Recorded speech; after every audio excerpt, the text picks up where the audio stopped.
Bismillahirrahmanirrahim. Assalamualaikum warahmatullahi wabarakatuh.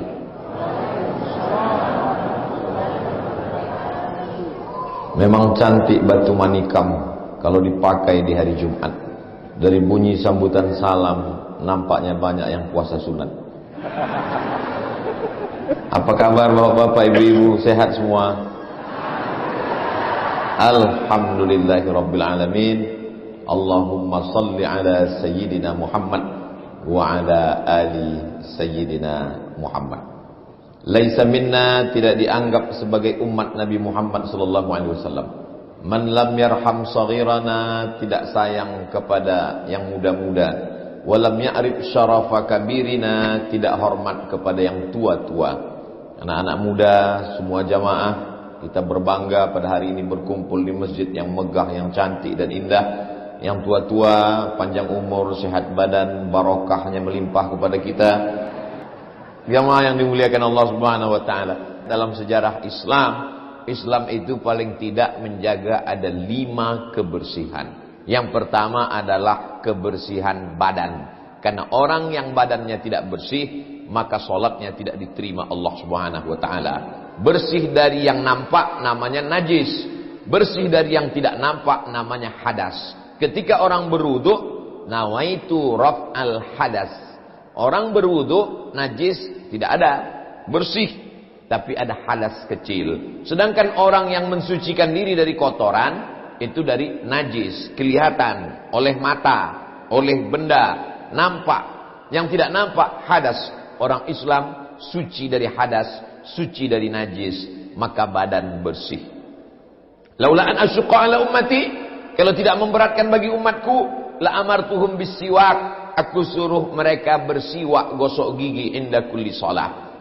Sebelum salat subuh, gosok gigi. Sebelum zuhur, gosok gigi. Sebelum asar, gosok gigi. Sebelum maghrib, gosok gigi. Sebelum isya, gosok gigi. Sebelum duha, gosok gigi. Sebelum tahajud, gosok gigi. Kesucian yang kedua adalah kesucian pakaian.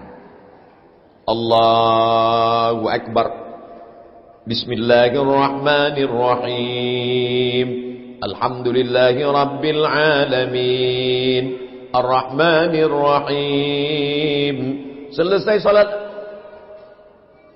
istrinya ngasih tahu, "Bang, ya, itu kain sarung yang abang pakai tadi aku pakai. Bagus, berarti kamu sayang dengan aku." Bukan masalah itu, anak kita kencing tadi di kain itu. Maka sholat dibagi 3. Ada namanya sholat ada. Usolli fardhu zuhri 4 raka'atin adaan.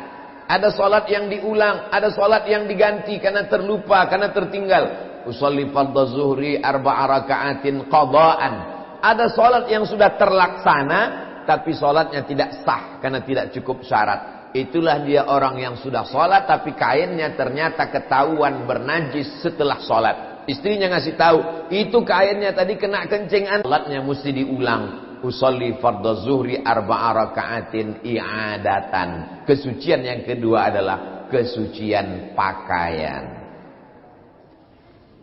Mukena masuk mesin cuci.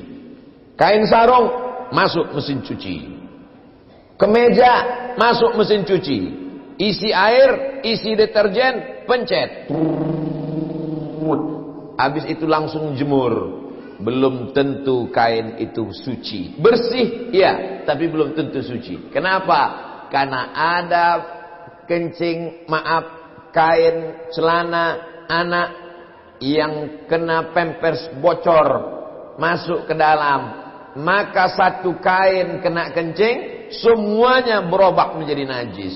Maka kalau ibu, bapak pakai asisten rumah tangga, pembantu, ada saudara kita yang menolong, dia mesti belajar fikih tentang kesucian pakaian. Kita mesti tanya dia, ini tadi dibilas?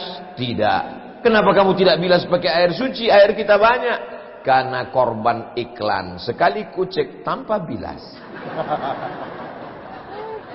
Mestinya air yang pertama najis, setelah kering pakai air kedua, air ketiga. Kalau almarhumah ibu saya dulu mengajarkan, saya tidak punya saudari perempuan. Anak pertama laki-laki, adik laki-laki. Kau tidak punya saudara perempuan. Nanti kalau aku meninggal kau belum punya istri, siapa mencuci pakaianmu? Ya kalau kau kaya banyak uang. Kalau tidak kau cuci sendiri. Nanti mesti kau bilas nak. Karena kalau tidak nanti kainmu bernajis, tidak sah solatmu. Bilas pertama, bilas kedua, siram ketiga, kau bersolawat. Allahumma salli ala Sayyidina Muhammad wa ala ali Sayyidina Muhammad. Suci badan, suci pakaian. Yang ketiga adalah suci tempat. Masya Allah, tabarakallah. Allahu Akbar. Begitu sholat, nampak di tepi sajadah ada air. Khawatir ini air kencing, sholatnya buru-buru. Dia tanya, itu tadi air apa? Atap kita bocor, hujan lebat. Oh, air tidak apa-apa. Tapi kalau ternyata tempatnya kotor, innallaha thayyibun. Allah maha suci, Allah maha bersih. La yaqbalu illa thayyiban. Allah tidak menerima kecuali yang suci-suci, yang bersih-bersih saja. Tai cicak. Ada yang mengatakan, Ustadz itu kotoran cicak enggak najis. Kenapa? Karena cicak enggak ada darahnya. Ada salah satu pendapat ulama, karena cicak tidak berdarah, maka kata dia tidak najis. Tapi kata yang sebagian tetap najis. Jadi kalau begitu bagaimana kalau ikhtilaf ulama? Al-khuruj minal khilafi aula. Keluar dari khilaf lebih baik. Jadi kalau ada yang meragu-ragukan hati kita, da'ma yaribuka ila ma la yaribuka. Tinggalkan sesuatu yang meragukanmu kepada sesuatu yang tidak meragukanmu. Islam tidak menyuruh kita berkotor-kotor, berbau-bau.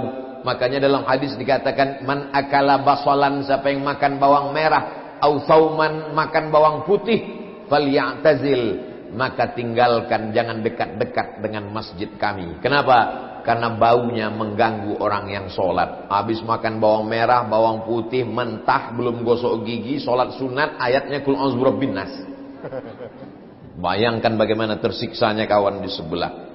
Aku khusyuk, betul, kau khusyuk, aku busuk, kata dia.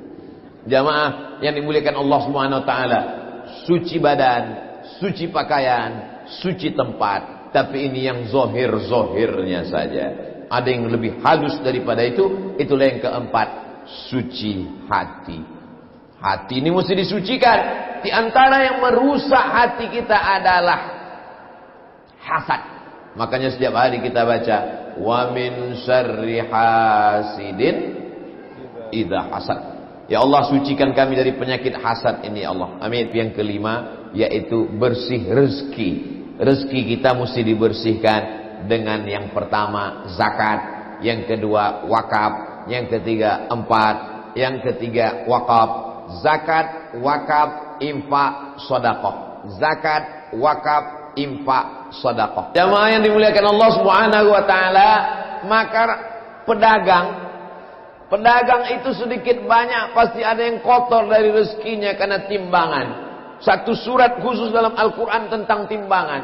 Wailul lil mutaffifin, celaka orang yang main timbangan.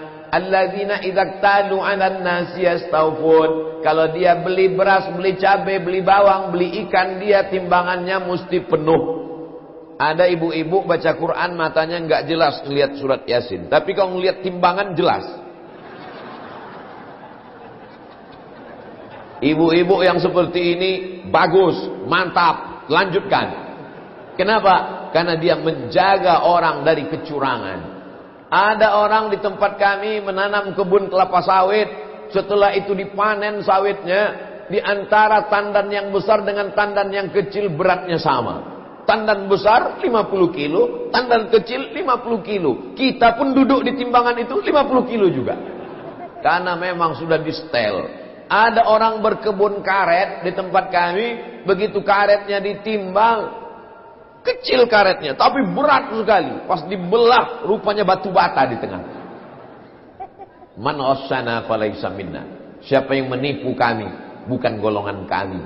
Nabi Muhammad SAW masuk ke pasar, dimasukkannya tangannya ke dalam tumpukan makanan. Ma hadza ya sahibat ta'am. Hei pedagang, apa ini? Kenapa yang di luar kering, cantik, bagus? Kenapa yang di dalam busuk, berbau?